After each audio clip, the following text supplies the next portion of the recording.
My mom laughed the night my house burned down. Not a nervous laugh or a shocked one, but a real satisfied smile as the flames tore through my small duplex in East Austin. I was standing barefoot on the sidewalk in an oversized t-shirt, still shaking from the fire alarm, when my family pulled up like they were arriving to watch a show. My name is Rachel Carter. I'm 29 years old, and that was the moment I finally understood I was never really part of their perfect family image. I was just the background character they blamed whenever something went wrong. My mom looked at the smoke, tilted her head, and said almost cheerfully, "Looks like karma finally burned the trash." My dad folded his arms and added, "You brought this on yourself. Some people are just cursed."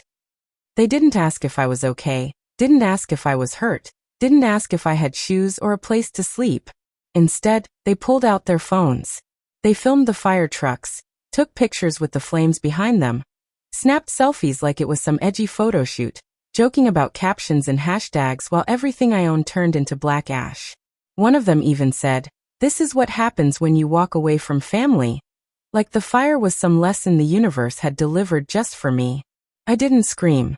I didn't cry. I didn't give them a moment they could post.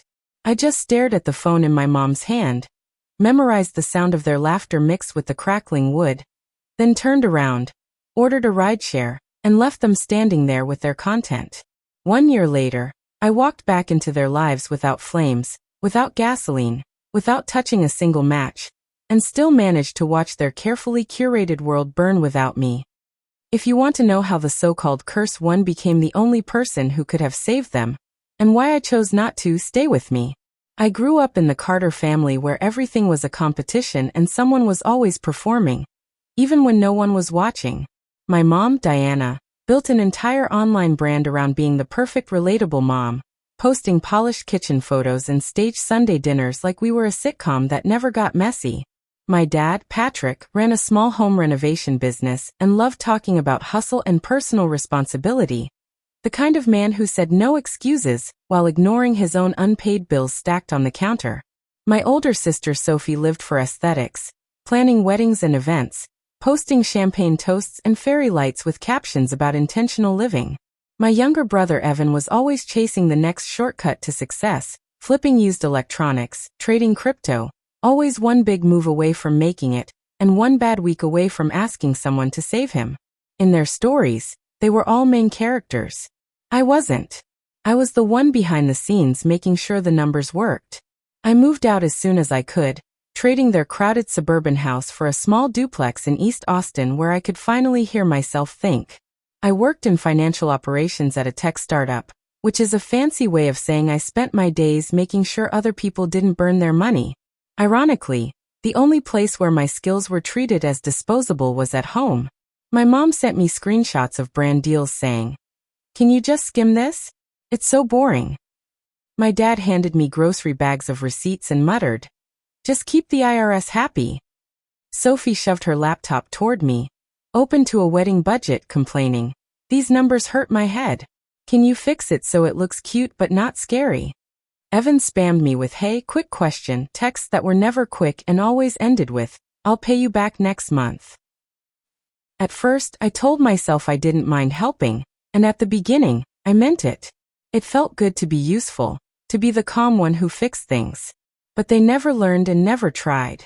They treated me like an app they opened when things got complicated, and closed the moment the problem was solved.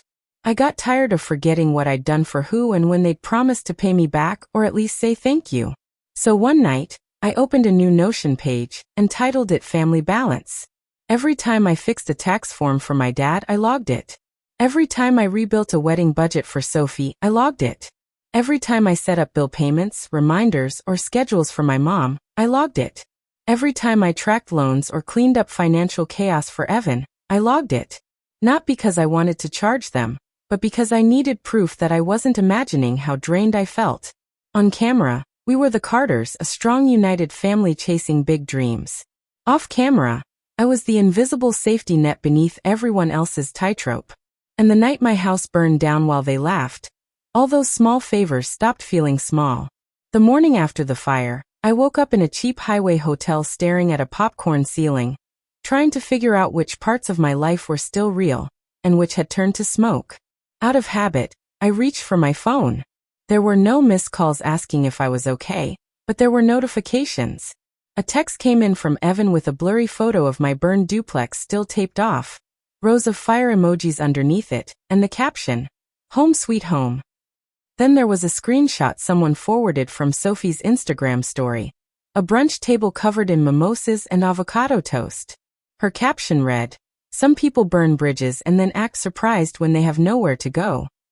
My mom's feed showed a carousel of cozy family night photos from the evening before, like she hadn't said what she said while my house was literally burning.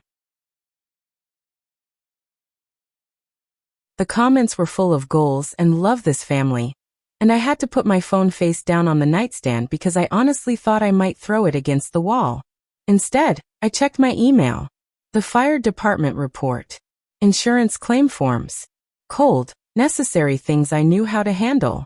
I took a deep breath, ordered bad hotel coffee, opened my laptop, and slipped into the mode I had always used to save other people, calm, methodical, detached. I uploaded photos, filled out forms, attached documents, sent follow-up emails. While my family pointed and laughed on social media, I was doing the boring adult work of rebuilding. No one offered me a couch. No one suggested I come stay with them until I got back on my feet. Not even the people who loved preaching family first, on camera. A coworker from my startup, someone I'd only grabbed lunch with a couple of times, sent a simple text. "Hey, I heard about the fire. If you need a place to crash or help with paperwork, I'm here." That one message made me feel more seen than my entire bloodline. Within a week, the insurance adjuster had my claim moving. Within 2 weeks, I found a small studio in South Congress with thin walls and creaky floors, but it had a lock and a door that no one in my family had a key to. On my first night there, surrounded by borrowed furniture and boxes that still smelled faintly of smoke, I opened my laptop and pulled up the family balance page. I scrolled through line after line, tax returns fixed, budgets rebuilt, loans tracked, reminders scheduled. Then I added a new section and titled it "The Fire." I wrote everything down like a ledger entry, the date, the time, what was lost, what was said. Mom. Finally, karma torched the trash.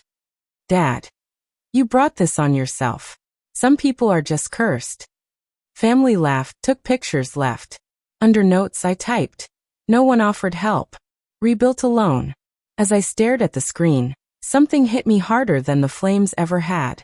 When I listed everything I had done for them over the years, and everything they had ever done for me, the balance wasn't just off, it was completely upside down.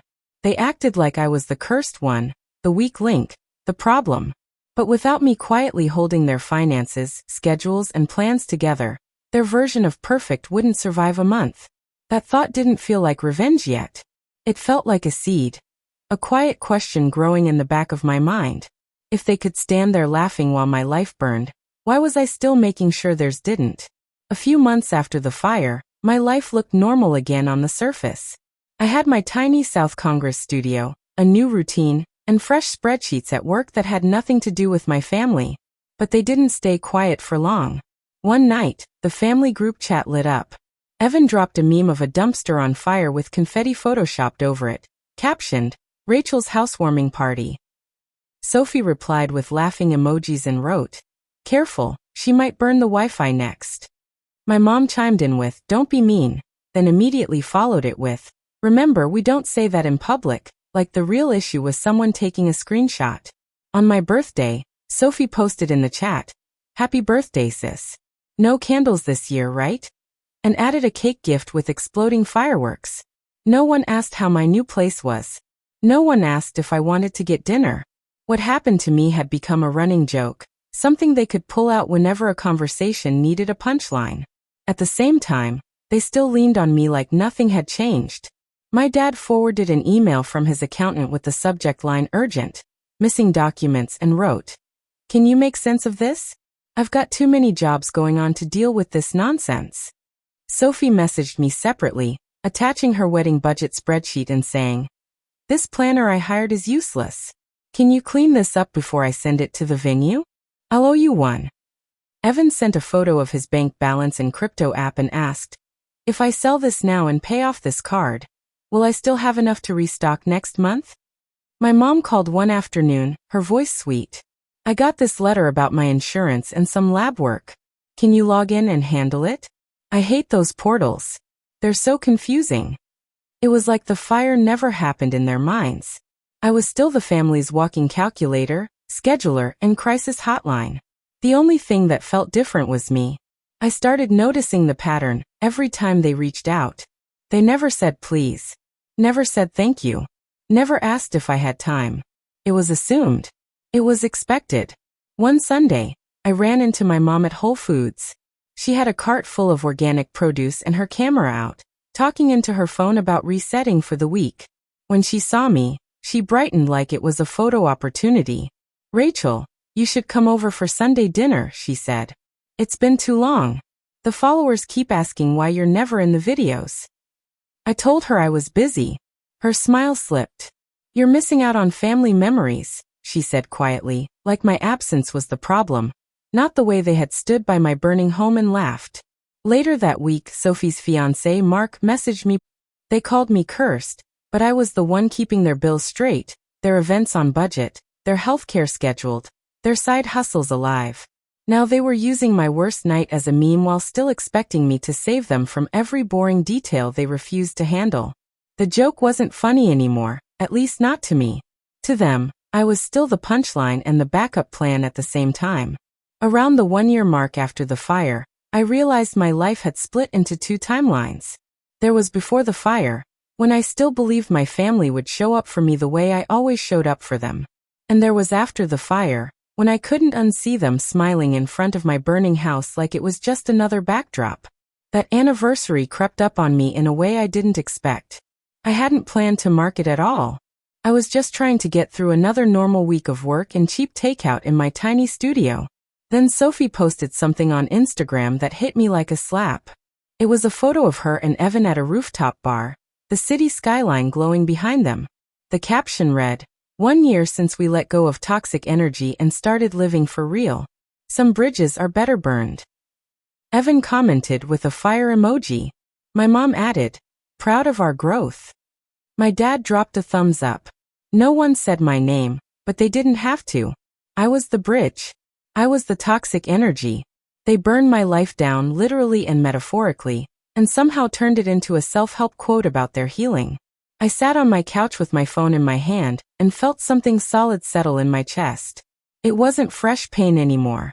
It was clarity. I opened my laptop, went to Notion, and clicked on Family Balance. The page loaded with a wall of entries stretching back years. At the top were the usual categories: Dad's taxes, Mom's medical, Sophie's weddings, Evan's loans. I had added the fire months ago, but that night I finally looked at everything as a whole. I filtered by each name. For my dad, there were dozens of entries: setting up expense tracking for his renovation business, filing quarterly taxes, fixing misclassified income, cleaning up unpaid invoices, sending reminders.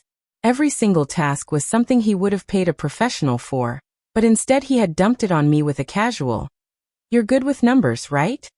For my mom, the log showed every insurance portal I'd dealt with, every lab appointment I rescheduled, every billing office I negotiated with, every brand contract I reviewed.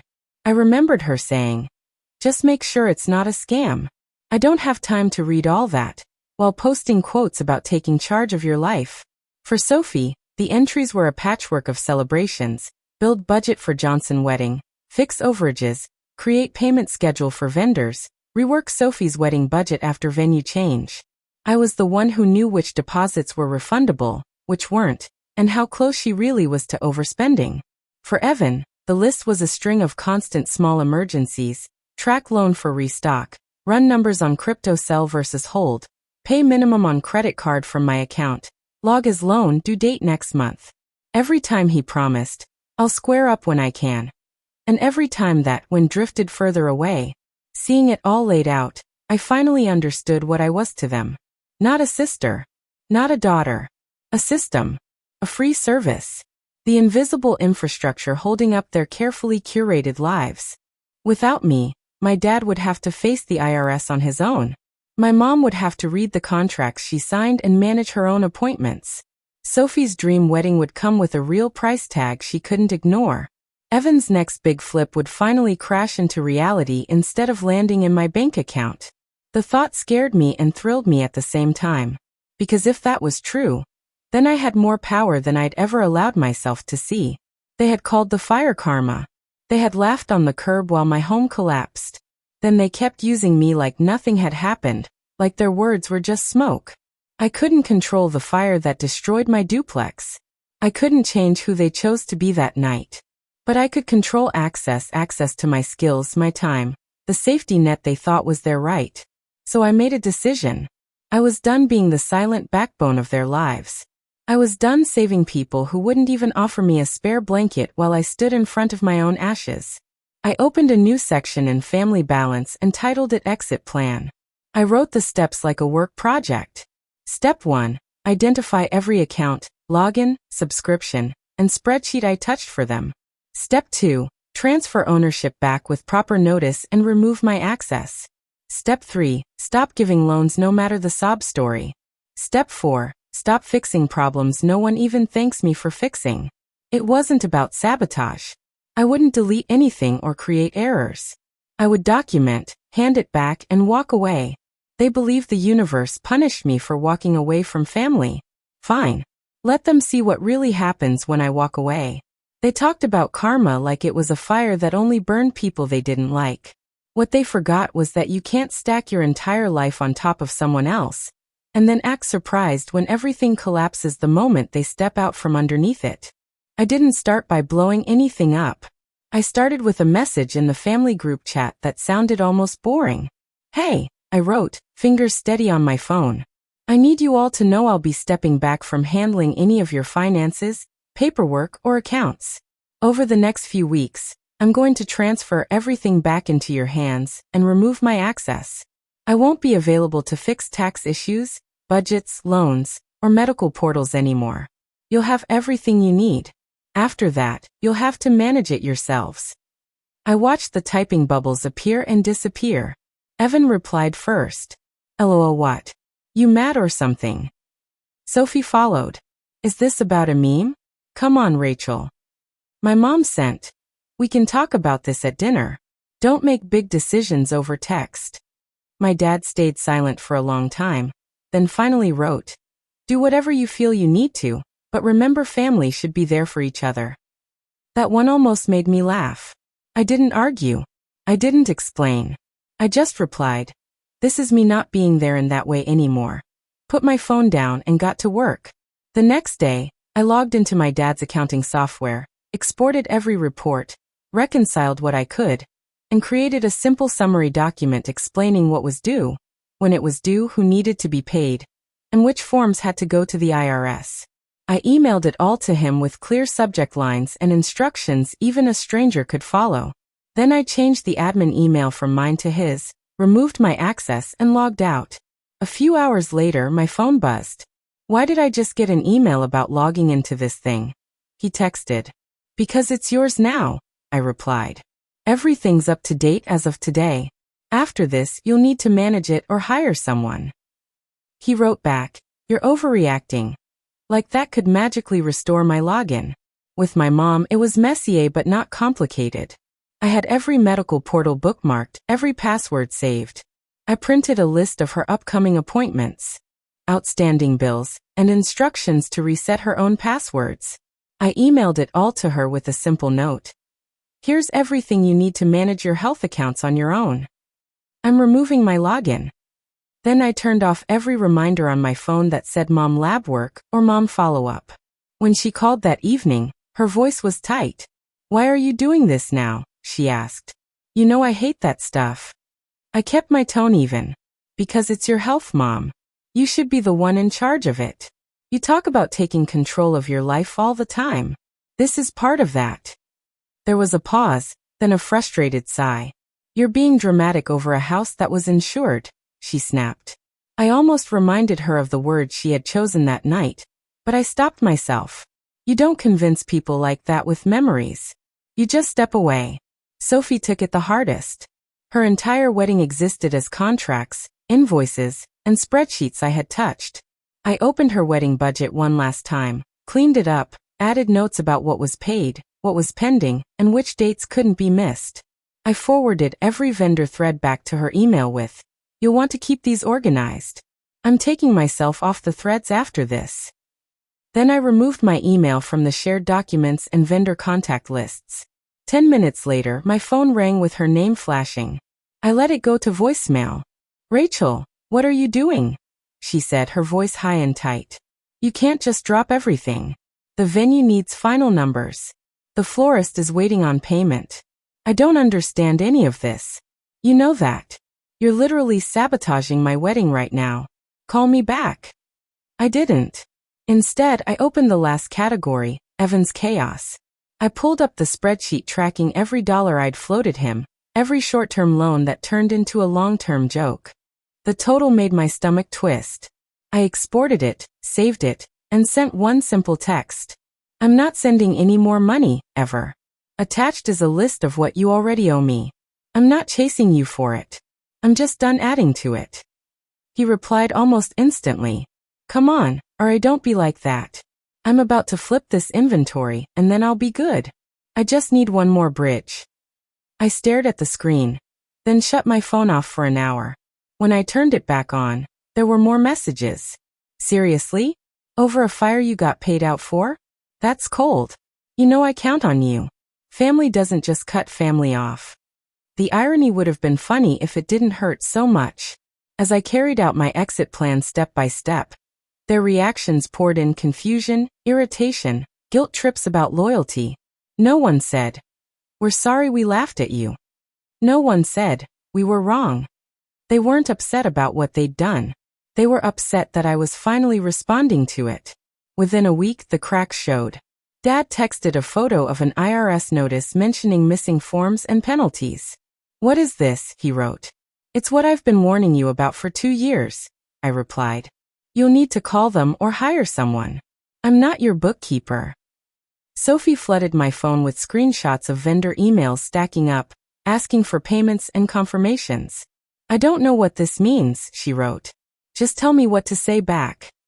I typed a reply, then deleted it. Instead, I sent, "You need to read your contracts or talk to your planner." I stepped back. "Remember? My mom called midweek, breathless. I missed a lab appointment because no one reminded me," she said accusingly. "They charged me a fee." I let the silence sit for a moment. "That's frustrating," I said. "You might want to put it in your own calendar app. Everyone forgets sometimes." Evan's messages shifted from charm to anger. "Thanks. Now I can't restock. You're screwing me over." The truth was, he'd been screwing himself over for years. I had just stopped cushioning the fall. I didn't post about any of it. I didn't subtweet. I came home, cooked cheap meals, and updated family balance one last time. Under exit plan, I checked off every completed step. Next to the final box, I typed, "All responsibilities returned." Then I added a note under the fire. 1 year later, the only thing I burned was access. It felt like closing a loop I hadn't realized was still open. They once stood in front of my house and watched my life turn to ash like entertainment. Now they were standing in the middle of their own slow, invisible fire, lit by years of laziness and entitlement. And the one person who knew exactly how to put it out was no longer answering their calls. The calls didn't slow down after I stepped back. They multiplied. At first it was small things, my dad forwarding another IRS notice with, "This looks bad. Can you just walk me through it over the phone?" When I replied, "I told you I'm not handling this anymore. You need a CPA," he called instead. I let it ring. He left a voicemail about how after everything he'd done for me, I could at least pick up and explain a few numbers. He never mentioned the night of the fire. Sophie's messages turned from demanding to panicked. "The venue says if I don't pay the balance by Friday, I lose the date. The photographer wants a second payment, and I thought that was already covered. These contracts don't make sense. This is literally what you do. Why are you abandoning me?" I stared at the word abandoning for a long time. The person they left barefoot on a sidewalk in front of a burning house was now being accused of leaving them behind. My mom's tone changed too. The influencer voice dropped when she called late one night, and I accidentally answered before seeing her name. Rachel, she said, with no camera anywhere near her. I double-booked a brand and a specialist follow-up and got charged for canceling last minute. The insurance portal is a mess. I can't keep track of this. I took a breath. You can, I said quietly. You'll have to. You talk about taking control of your life all the time. She went quiet. Then her voice sharpened. This is ridiculous. You're punishing us because your apartment burned and you got an insurance payout. You're holding a grudge. Something inside me clicked into place. No, I said. I'm responding to how you treated me when my life was on fire. There's a difference. I hung up before she could turn it into a speech about forgiveness for the sake of her followers. Evan was the one who snapped first. He cornered me outside a coffee shop near my office, stepping in front of me as I walked out with my drink. You're really not going to help me?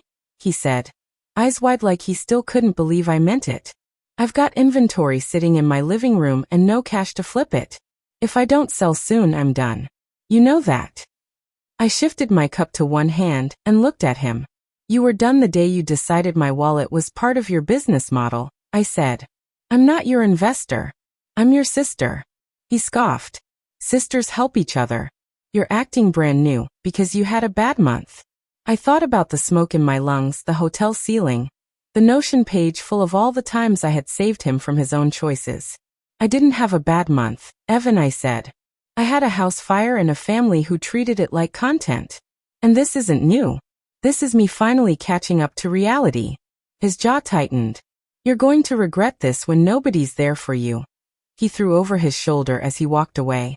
The irony sat heavy in the air between us. Weeks turned into a couple of months, and the consequences of my exit plan started stacking up on their side of the fence. My dad lost a longtime client after missing a licensing renewal he'd always counted on me to flag. My mom posted less often, then started alluding vaguely to health issues and stress, carefully avoiding the fact that half the stress came from late fees and missed appointments she used to hand off to me. Sophie's wedding, the one she had curated on Pinterest boards and mood boards for years, quietly changed from a big ballroom event to a smaller backyard ceremony for intimate vibes only. I knew enough about her budget to recognize the spin. There were vendors she could no longer afford because deposit schedules had been ignored. She sent me one last message the week she scaled it down. You win, she wrote. My wedding is ruined. I hope you're happy. I typed and deleted my first 3 responses. Then I finally answered, I don't win because your wedding is smaller, Sophie. I win because I stopped letting you treat me like a tool instead of a person. If you wanted my help, you should have acted like I mattered before everything fell apart. She never replied. My mom tried a different angle. She showed up at my studio one evening unannounced, eyes already shiny. Rachel, we need to talk, she said as soon as I opened the door. Your father is stressed. Your brother is struggling. Your sister is humiliated. This family is falling apart. I didn't invite her in. We stood in the hallway under the dull yellow light. Is that what you wanted? She asked. No, I said. What I wanted was a family who didn't laugh when my house burned down. Her face hardened. We handled that badly, she said quickly, like she was swatting at a fly. But holding on to one night for this long, letting it destroy everything, that's on you. You're choosing to let bitterness burn this family to the ground. I felt the anger rise hot and sharp. But I also felt something steadier behind it. You call it bitterness, I said. I call it boundaries. I didn't set the fire at my duplex. I didn't make you pose in front of it. I didn't post quotes about letting go of toxic energy a year later. That was you. All I did was step out of a role I never agreed to, your unpaid accountant, therapist, assistant, and scapegoat. She blinked, caught off guard by the word. Scapegoat? Yeah, I said. Every time something went wrong, it was my fault. For moving out, for saying no, for not playing along with the perfect family story. When the universe handed you a fire, you decided it was proof I was cursed, not a wake-up call about how you treat people. I'm not carrying that for you anymore. For a second, I thought she might actually apologize. I saw something crack in her expression, but then she straightened her shoulders like she was in front of a camera again. Someday you'll regret pushing us away, she said. Family is all you have in the end. I looked at her and realized that might be true for some people, but it wasn't true for me. Family was not all I had. I had a job I was good at. Friends who checked in without needing a crisis to feel close. A tiny, quiet apartment that was mine, with a lock they did not control. I had my own name, my own life, my own balance sheet, finally separated from theirs. In the end, I said calmly, all you really have is the way you treated the people who trusted you. That's what comes back. I closed the door gently, not slammed, and leaned against it for a moment, feeling my heart pound. That was the last big confrontation.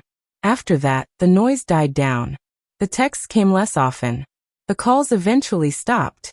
Birthdays passed with no messages either way. On social media, the Carters rebranded without me. Smaller dinners, learning to embrace the messy seasons. A simple, heartfelt wedding surrounded by those who matter most. Behind every caption, I could read the missing pieces, but it wasn't my job to fill them in anymore. In my own life, things got quieter and better. I budgeted my own money, not theirs. Saved for things I wanted. Took a weekend trip without asking anyone for permission, or trying to rearrange someone else's chaos first. I still use Family Balance, but I changed the name at the top to My Balance. The old entries stayed as a reminder of what I'd carried. New entries tracked different things. Therapy sessions, miles run. Time spent with people who didn't ask me to shrink to make them comfortable. People online love revenge stories where the villain ends up broke, exposed, or begging in public. But the real revenge in my story wasn't about seeing my family crash. It was about watching them finally face the consequences of a life built on entitlement and image without me quietly holding everything together behind the scenes. It was about knowing that when their world started to burn, I wasn't the one holding the extinguisher anymore. If you've ever been the person everyone leans on until you break, the responsible one, the strong one, the cursed one who somehow always gets blamed, I want you to hear this part clearly. You are allowed to step away. You are allowed to stop fixing problems for people who laugh when you're the one in trouble. You are allowed to set boundaries, even with blood, especially with blood. My mom laughed when my house burned down. 1 year later, their world started collapsing without me. Not because I set it on fire, but because I stopped putting out flames I didn't start. That is what karma really looked like in my life.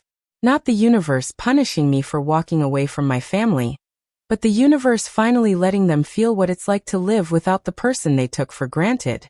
And for the first time, I wasn't standing in the smoke. I was watching it from a safe distance, breathing clean air, finally free. If this story touched you, like the video, subscribe for more real stories, and comment which city you're watching from.